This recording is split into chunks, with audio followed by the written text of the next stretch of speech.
அதான் எனக்கு இது அவ்வளவா வலி குடுக்கல. இல்ல.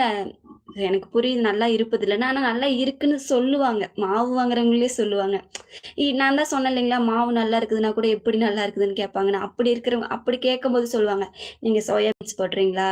மாவுல கொட்டமுத்து போடுறீங்களா? எப்படி உங்க இட்லி தோசை நல்லா இருக்குது? அதெல்லாம் போட்டா தான் இந்த மாரி வரும்பாங்க." அப்பதான் எனக்கே தெரிஞ்சது. நான் அது போட்டா நல்லா இருக்குன்னு சொல்லல. அது கஸ்டமர் கேட்பாங்க. இன்னும் நல்லா குடுத்தமாலும் இன்னும் வேற மாரிலாம் கேட்பாங்க.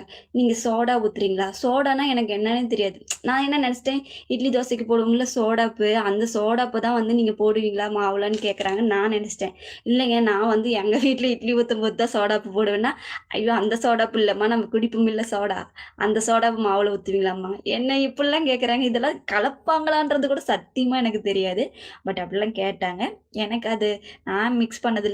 கஸ்டமர் ஒவ்வொன்னா கேட்க கேட்க தான், ஓ! இதெல்லாம் கூட கலப்பாங்களான்ற ஒரு எண்ணம். இன்னொருத்தர் பார்த்தீங்கன்னா, அன்னைக்கு மாவு கொஞ்சம் ஆ கொஞ்சம் நைஸா விடாம கொஞ்சம் மர மரன்னு அரைச்சுட்டாங்களா, அவங்க வந்து மாவுல நீங்க ரவை கலந்துருக்கிறீங்களான்னு கேட்குறாங்க. ஏன்னா மாவுல ரவைலாம் கலப்பாங்களாங்கிறதே எனக்கு அப்பதான் தெரியும்.